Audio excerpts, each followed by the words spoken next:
नमस्ते मेरे प्यारे बच्चों, कैसे हो? तबीयत तो अच्छी है ना?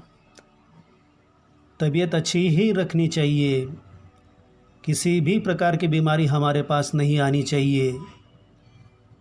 हमारा शरीर हमेशा तंदुरुस्त होना चाहिए, क्योंकि जब आदमी बीमार हो जाता है, रोगी हो जाता है, तो उसकी हालत बहुत ख़राब हो जाती है और कभी-कभी तो उसे अस्पताल में लेके जाना पड़ता है, वहाँ उसे भर्ती कराना पड़ता है।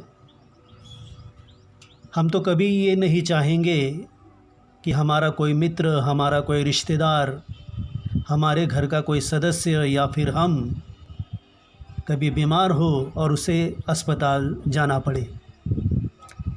भगवान से तो मैं यही दुआ करूँगा, यही प्रार्थना करूँगा कि कभी कोई बीमार न पड़े। लेकिन बच्चों, बीमार पड़ना या न पड़ना ये इतना हमारा हाथ में नहीं है।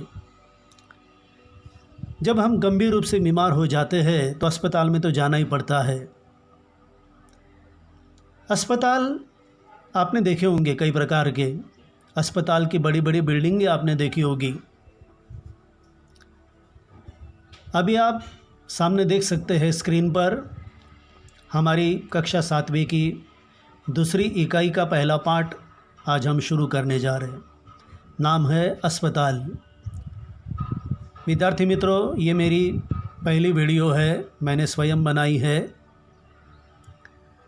और इसका स्पष्टीकरण देने की मैंने कोशिश की है और मुझे पूरी उम्मीद है कि ये वीडियो आपको अच्छी तरह से पसंद आएगी। अभी हम आगे बढ़ेंगे।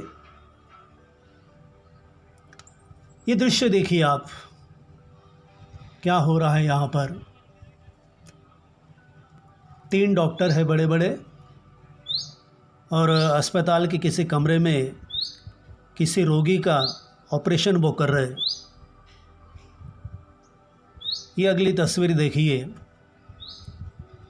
अभी कोरोना का काल चल रहा है, कोरोना महामारी फैली हुई है, तो अस्पताल में ये जो 3 डॉक्टर है, एक महिला और 2 पुरुष, इन दोनों ने अपने चेहरे पर, अपने मुंह पर मास्क बांधा हुआ है। इस अगले चित्र में देखिए, ये जो महिला रोगी है ये बेड पर लेटी हुई है और उसका इलाज वहाँ पर किया जा रहा है। इस चित्र में भी देखिए आप, मरीज की हालत ख़राब है और डॉक्टर उसका इलाज करवा रहे हैं। इस चित्र में आप देखिए, माँ और उसका बेटा दोनों नज़र आ रहे हैं और बेटे की आने की खुशी में माँ बड़ी खुश नज़र आ रही है।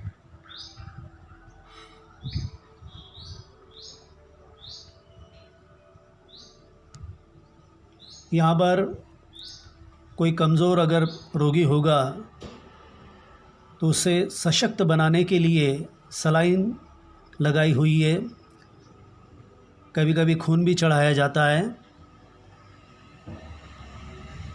अरे अरे, डरिए मत, ये कोई भूत नहीं है,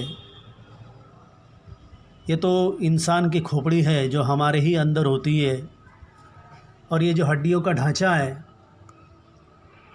इसे नर कंकाल कहते हैं।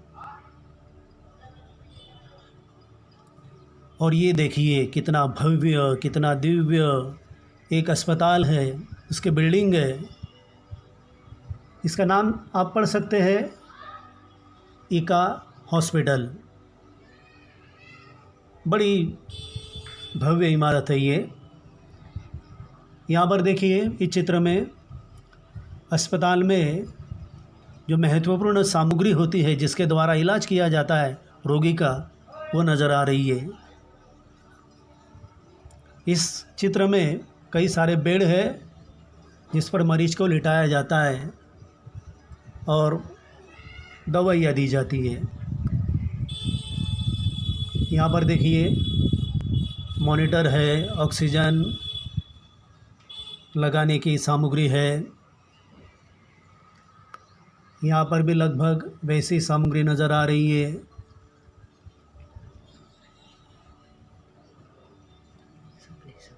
तो कुल मिलाकर ये सभी चित्र देखने के बाद आपको अंदाज़ा आ गया होगा कि कोई भी अस्पताल में एडमिट होना नहीं चाहेगा, लेकिन क्या करे, जब बीमारी आती है तो अस्पताल में जाना ही पड़ता है। आजकल तो आपने देखा होगा इस कोरोना के चलते हुए लगभग देश में ही नहीं बल्कि पूरे विश्व में हर जगह अस्पताल में मरीजों की संख्या बढ़ती ही जा रही है। लेकिन लगता है कि जल्दी ही ये संख्या काबू में आ जाएगी। विद्यार्थी मित्रों, अब हम पाठ की ओर बढ़ेंगे।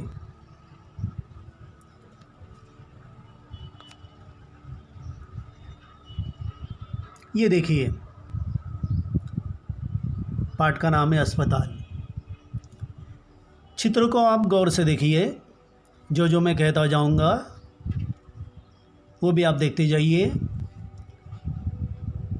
पहचानो, समझो और बताओ। सबसे पहले हम देखते हैं आईसीयू। क्या है ये आईसीयू?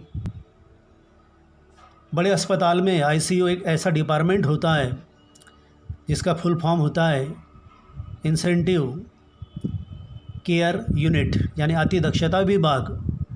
यहाँ पर गंभीर रूप से जिनकी हालत ख़राब हो जाती है ऐसे रोगियों को एडमिट किया जाता है और उनका इलाज किया जाता है। और कभी कभी ऐसा भी होता है कि गंभीर रूप से अगर कोई बीमार है और वो सही समय पर अस्पताल न पहुंच पाए या उसे न पहुंचाया जाए तो उसकी जान भी जा सकती है। और सही समय पर अगर उसे अस्पताल में अगर कोई ले आए तो उसकी जान भी बचाई जा सकती है, क्योंकि विद्वान और बुद्धिमान डॉक्टर सही उपचार द्वारा उसे बचा लेते हैं। ये आप देख सकते हैं, यहाँ पर एक डॉक्टर साहब खड़े हैं। इधर देखिए, एक महत्वपूर्ण सूचना पट्ट लगा हुआ है। रोगी से मिलने का समय सुबह 8 से 10, शाम 4 से 7 बजे तक। समझ लीजिए कोई अपना सगा संबंधी अस्पताल में भर्ती है और हम उसे एक मानवता के नाते, एक सहानुभूति की दृष्टि से संवेदना जताने के लिए वहाँ जा रहे, तो हमें ज़रूर इस समय का ध्यान रखना चाहिए। सवेरे 2 घंटे और शाम को 3 घंटे, कुल मिलाकर दिन में 5 घंटे के दौरान ही हम मरीज को मिल सकते हैं, अन्य समय हम नहीं जा सकते। यहाँ पर आप देख सकते हैं दरवाजे में एक नर्स खड़ी है, उसके हाथ में फाइल है। यहाँ पर देख सकते हैं एक औरत है, उसकी गोद में एक छोटा नन्हा शिशु है, छोटा बच्चा है, और एक लड़की भी उसके सामने खड़ी है। यहाँ पर ये वार्ड बॉय है। अस्पताल में तरह तरह के वार्ड होते हैं, विभाग होते हैं, और वहाँ पर जिन मरीजों को रखा जाता है उनकी सेवा करने के लिए, उन पर उपचार करने के लिए, उनकी देखभाल करने के लिए ये वार्ड बॉय बड़ी महत्वपूर्ण भूमिका निभाते हैं। डॉक्टर जैसा आदेश देते हैं वैसा वो काम करते हैं, और महत्वपूर्ण सामग्री वो डॉक्टर के पास लेके जाते हैं, पहुंचाते हैं। यहाँ पर ये देखिए, व्हीलचेयर पर एक पेशेंट है, रोगी महिला है, जिसके एक पैर पर प्लास्टर चढ़ाया हुआ है, और उसे खुली हवा मिले, उसकी बीमारी जल्दी से दूर हो जाए। और इसीलिए वहाँ की जो परिचारिका है, जो नर्स है, उसे अस्पताल के आवास में घुमाने के लिए लेके जा रही है। साथ में सलाइन भी लगाई जा रही है वहाँ पर, और उसे घुमाया भी जा रहा है। यहाँ पर आप देख सकते हैं ये डॉक्टर साहब है, उनके हाथ में फाइल है, आँखों पर चश्मा चढ़ा हुआ है। वो वहाँ पर आए हुए मरीज़ से बात कर रहे हैं। आगे गुलाबी साड़ी पहनी हुई एक महिला, वो भी अपनी लाठी लेकर वहाँ पर बैठी हुई है, और उसके पीछे भी एक मनुष्य बैठा हुआ है। ये सब वेट कर रहे, यानी इंतज़ार कर रहे, प्रतीक्षा कर रहे कि कब उन्हें अपने सगे संबंधी से मिलने का मौका मिले। यहाँ पर एक महत्वपूर्ण सूचना लिखी है, शांति बनाए रखे। विद्यार्थी मित्रों, अस्पताल में जाने के बाद ये बहुत बहुत ज़रूरी है, वहाँ पर किसी भी प्रकार का शोर नहीं करना चाहिए, शोरगुल हंगामा नहीं करना चाहिए। ज़रा सोचिए, आप किसी अपने को देखने के लिए जाएंगे और साथ में छोटे बच्चे लेकर जाएंगे, वो चीखेंगे, रोएंगे, हल्ला गुल्ला करेंगे, तो इसका असर कितना बुरा होगा। जो अच्छा होने वाला मरीज़ है उसकी उल्टी तबीयत ख़राब हो जाएगी, वो पहले ही नाजुक है। तो कुल मिलाकर वहाँ पर शांति का ध्यान हमें रखना चाहिए, इसलिए वो ज़रूरी है।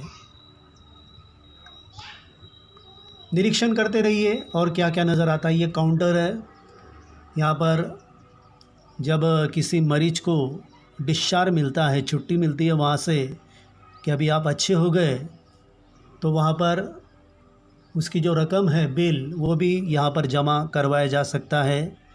या फिर अगर कोई बाहर वाला आए अपने रिश्तेदार की पूछताछ करने के लिए, तो इस महोदय को पूछा जा सकता है कि फ़लाना फ़लाना व्यक्ति किस रूम में एडमिट है, इसलिए वो कक्ष बना हुआ है। यहाँ पर और एक सूचना दी हुई है कि रोगी से अधिक बातें न करें। कहते हैं कि समझदार को इशारा काफ़ी होता है, रोगी से ज़्यादा बातें करनी ही नहीं चाहिए। संक्षेप में बातें कर लेनी चाहिए, उसका हालचाल पूछना चाहिए और तुम जल्दी अच्छे हो जाओगे ऐसे बोलकर बाहर निकल आना चाहिए। ज़्यादा बातें करेंगे तो उसे तकलीफ़ होगी, पीड़ा होगी। यहाँ पर और एक सुंदर चित्र दिया हुआ है, आँख का चित्र है और नीचे लिखा हुआ है नेत्रदान।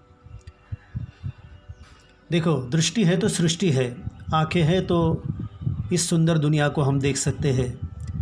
मरने के बाद आदमी की आंखें बंद हो जाती है हमेशा के लिए, लेकिन मरने से पहले अगर आप ये इच्छा प्रकट करेंगे कि मरने के बाद मैं अपनी आंखें दान करूंगी या करूंगा, और ये आंखें अगर आपकी अच्छी होगी, निरोगी होगी, तो इन आँखों के द्वारा जिसे आंखें नहीं है वो बेचारा इस सुंदर दुनिया को देख सकता है या देख सकती है। आपको पता है, ऐश्वर्या रॉय का नाम आपने सुना है क्या? एक बहुत ही सुंदर अभिनेत्री है वो, लेकिन उसने भी ये लिख कर दिया है कि जब मैं इस दुनिया को छोड़कर चली जाऊंगी तो मेरी आंखें मैं दान करूंगी। तो ये नेत्रदान यानी एक पुण्य का काम होता है। उसके नीचे देखिए, रक्तदान, महादान। हमारे शरीर में बहने वाला जो रक्त है वही हमारा सही मायने में जीवन है। देखिए, किसी का अगर एक्सीडेंट हो गया तो जान तो नहीं जाती उसकी, लेकिन बहुत सारा रक्त, बहुत सारा खून उसका बह जाता है, तो उसे रक्त चढ़ाने की ज़रूरत पड़ती है। तो ऐसे समय उसे जिस ग्रुप का रक्त चाहिए, ए पॉजिटिव, बी पॉजिटिव या अन्य कोई रक्त, तो उसे पहुंचाया जा सकता है। तो यदि आपकी इच्छा होगी बड़ा होने के बाद, तो वो इच्छा आप ज़रूर पूरा कर सकते हैं। वो भी एक पुण्य का कार्य है, इसीलिए उसे कहा है महादान। यहाँ पर आप देखिए, एक सुंदर वाक्य लिखा हुआ है, छोटा परिवार सुखी परिवार। विद्यार्थी मित्रों, इस महंगाई के ज़माने में अगर किसी का परिवार बड़ा है तो इस बड़े परिवार को अपनी मूलभूत आवश्यकताओं को पूरा करने के लिए काफ़ी समस्याओं का सामना करना पड़ता है। जितना हमारा परिवार छोटा होगा, जैसे कि हम दो हमारे दो या हम दो हमारा एक, ये ज़रूरी है। आजकल के ज़माने में ये बहुत ज़रूरी है। जितना परिवार छोटा होगा उतना ज़्यादा सुखी होगा। मैंने शायद आपको इसके पहले भी बताया है। समझ लीजिए, एक परिवार में 6 बच्चे हैं और पापा ने 3 सेब लाए, तो क्या करना पड़ेगा? पापा और मम्मी वो तो खाएंगे नहीं, लेकिन 6 बच्चों के लिए वो 3 सेब काटने पड़ेंगे और बिल्कुल ही कम हिस्सा उनको जाएगा। लेकिन ज़रा सोचिए, अगर 2 ही बच्चे हैं तो उन 2 बच्चों को वो सेब खाने का पूरा पूरा आनंद मिलेगा। परिवार छोटा ही रखना चाहिए। यहाँ पर और एक चित्र आपको नज़र आ रहा है, कूड़ादान। अस्पताल में जाने के बाद जितना महत्व शांति बनाए रखने का है, उतना ही महत्व या उससे ज़्यादा महत्व सफाई का है। वहाँ के सफाई कर्मचारी तो सफाई का काम करते ही है, लेकिन हमारा भी ये कर्तव्य होता है या हमारा भी ये फ़र्ज़ बनता है कि हम किसी भी प्रकार की गंदगी वहाँ न फैलाएं। नहीं तो हाथ में कोई खाने की चीज़ है, हल्दीराम की, या फिर कोई केले वगैरह हम खा रहे, सेब खा रहे और छिलके वही फेंक दिए, एकदम गलत बच्चों, ऐसा नहीं करना चाहिए। वहाँ पर जो कूड़ादान रखा हुआ है, यानी कचरा रखने की जगह, कचरा फेंकने की जगह, उस कूड़ेदान में वो रखना चाहिए या डाल देना चाहिए। हमारी कक्षाओं में जो डिब्बे रखे होते हैं कोने में, वो भी उसी काम के लिए होते हैं कि कक्षा में जितने भी गंदगी फैलाने वाले घटक है, वो सभी को उठाकर या झाड़ू से साफ़ करते हुए वहाँ रख दे।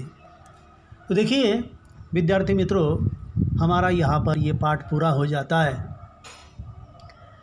एक बात और, नीली यहाँ पर देखिए, एक नर्स और वार्ड बॉय, उन्होंने अपने मतलब वहाँ का जो अस्पताल है उसके नियम के अनुसार उन्होंने वो यूनिफॉर्म पहना हुआ है, गणवेश पहना हुआ है। जैसे हमारे विद्यालय में भी एक नियम होता है कि नहीं, कि हम अपने गणवेश में आए, उसी तरह उनका वो रिवाज है, नियम है। और यहाँ पर ये जो नर्स है वो उसने गुलाबी रंग का क्या पहना हुआ है, यूनिफॉर्म पहना हुआ है। तो ये पाठ आज हमारा यहाँ पर पूरा होता है। इस पाठ के संदर्भ में जो जो महत्वपूर्ण जानकारी आपको अभी दी गई, मैं चाहूँगा कि आप अपनी भाषा में उसे एक पन्ना भी अगर लिख सके तो मैं इस काम में सफल हो गया, ऐसा मेरा मानना होगा। जय हिंद, धन्यवाद।